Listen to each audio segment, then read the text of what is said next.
Hello everyone, welcome to the channel. This is going to be a quick review on the Bushnell trs-25. It is simply a affordable $50 red dot that does work. It maintains zero and it's been reliable.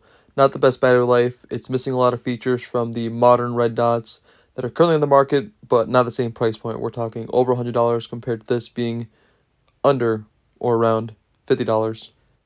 This is a budget optic that is apparent when looking through it. You can see that bluish tint. That does not take away from the usability. It is a 3 MOA dot, perfectly fine for target shooting. It is a 1 MOA adjustment, so when you do adjustments, they are not as fine as a half or a quarter click of an inch. They are an inch at 100 yards. Not super ideal, but again, for target shooting or snap shooting, quick target acquisition, it is perfectly fine. Again, you can see the bluish tint there. It's apparent when you throw a magnifier behind it, but not the end of the world. Still usable. If you want to use this optic with the magnifier, you're going to need a riser. It's simply too low, which is the body of the red dot, to have a magnifier behind it. Also, if you're going to have it on an AR, you're going to need a riser. It is simply just too low to have it on an AR without a riser. Here, the red dot is on a $500 PSA rifle, which makes sense to have an affordable optic on an affordable rifle, and it just simply works. Not to say there are no cons. I'm going to get through some of the negatives right now. Now, going through some of the negatives, one issue I have with the design is just how you switch out the battery and how you turn on the illumination or just change the illumination. If you rotate counterclockwise, you're going to be unscrewing this without realizing it, especially if you're wearing gloves or doing it quick. If you're turning clockwise, no issue, but just a small little issue you can run into. And on the later trs-26, they switched the buttons instead of the wheel.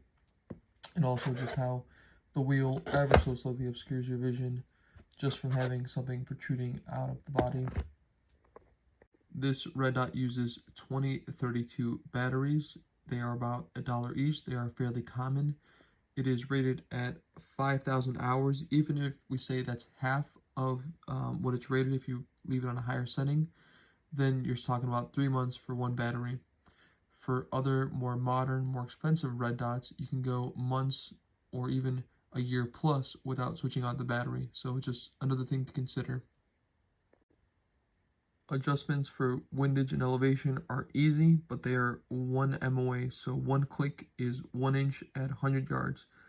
Not ideal. If we're talking about other red dots, you can talk about half or even a quarter adjustments out at distance.